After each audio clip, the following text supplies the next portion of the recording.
বসিয়ে দিয়েছি। তার মধ্যে আমি এখানে লোকাল ডিম 5টা ডিম নিয়েছি। এই ডিমগুলোকে এখন আমি সিদ্ধ করব। তো আজকে বন্ধুরা আমি তোমাদের সাথে ডিমের একটা রেসিপি শেয়ার করতে চলেছি। তো দেখো ডিমগুলো এখন আমার বয়েল করতে দিয়েছি। তার মধ্যে যতক্ষণ না বয়েল হয় তার মধ্যে আমি বাকি উপকরণগুলো রেডি করে নিচ্ছি। তো এখানে দেখতে পাচ্ছ আমি কিছুটা মশলা করার জন্য কিছু নিয়েছি। এগুলো হচ্ছে এখানে পেঁয়াজ নিয়েছি, আদা নিয়েছি, রসুন নিয়েছি আর টমেটো নিয়েছি। এই সবগুলোকে এখন আমি একটা পেস্ট করে একটা মশলা তৈরি করে নেব।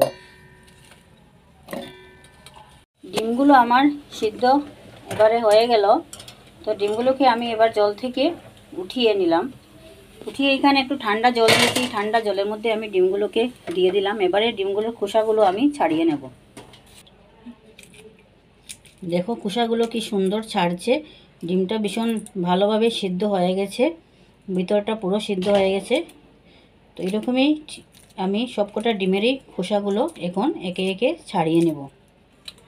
তো ডিমগুলোকে অল্প আমি ছুরি দিয়ে এইভাবে অল্প কেটে দেব, যাতে ভিতরে মশলাগুলো ঢুকে যায়। তার জন্য কড়াইটা বসিয়ে দিয়েছি, গরম হয়ে গেছে। এবারে আমি সরষের তেল দিয়ে দিলাম। সাইডে এই ডিমগুলোকে আমি অল্প হলুদ আর অল্প লবণ দিয়ে আমি মেখে ডিমগুলোকে এখন একটু ভেজে নেব লাল লাল করে।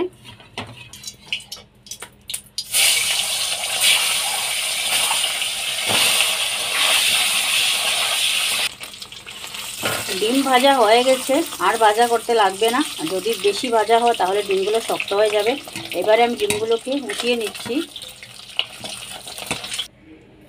ফোড়নে তেজপাতা দিয়ে দিলাম, তার মধ্যে দারচিনি দিয়ে দিলাম।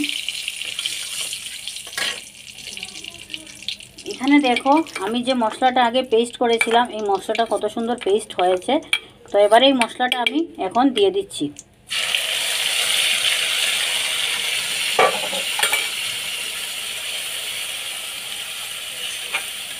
অল্প আমি এই মশলাটাকে ভাজবো, তারপর আমি বাকি মশলাগুলো অ্যাড করব। এই বাটিটার মধ্যে আমি কিছুটা লঙ্কার গুঁড়া অ্যাড করলাম, তার মধ্যে আমি হলুদের গুঁড়ো অ্যাড করলাম, তার মধ্যে আমি জিরা আর ধনিয়া একসাথে মেলানো আছে এটা অ্যাড করলাম। এবারে এটাকে আমি অল্প জল দিয়ে এভাবে মেখে রেখে দেব। লবণটা দিয়ে দিলাম।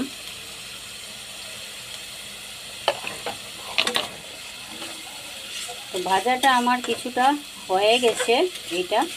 তো তার মধ্যে আমি এখানে যে মশলাটা আমি আগে মেখে রেখেছিলাম, এই মশলাটা এবারে আমি এটার মধ্যে দিয়ে দিব।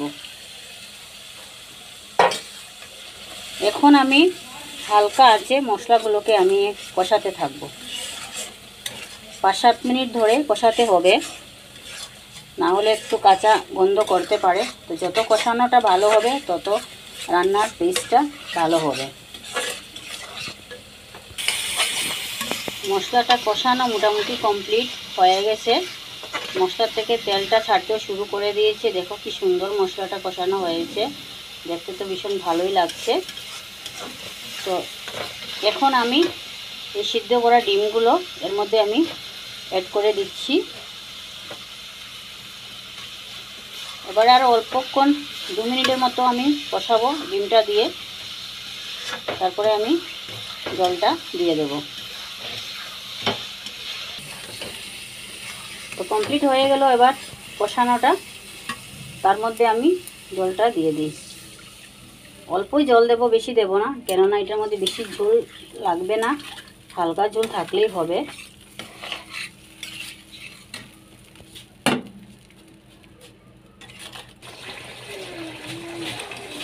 তো দেখো ডিমের এই রেসিপিটা আমার সম্পূর্ণ কমপ্লিট হয়ে গেল। তরকারিটা ভীষণ সুন্দর হয়েছে বন্ধুরা, তোমরা এভাবে ট্রাই করবে। আমি যেভাবে বানিয়েছি আশা করি সবার ভালো লাগবে। তো এখন আমি গ্যাসটা অফ করে দিলাম। এবার আমি এগুলোকে নামিয়ে নেব।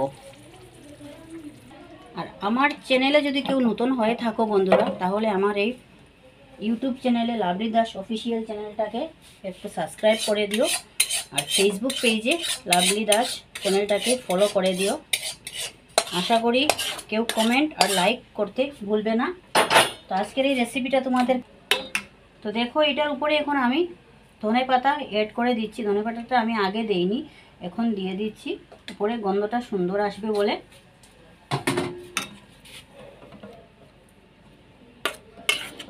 কালারটা ভীষণ সুন্দর হয়েছে বন্ধুরা, আশা করি খেতে ভীষণ ভালো হবে। তো আমার চ্যানেলটাকে সবাই একটু ফলো করে দিও প্লিজ, সবার কাছে এটাই অনুরোধ থাকলো।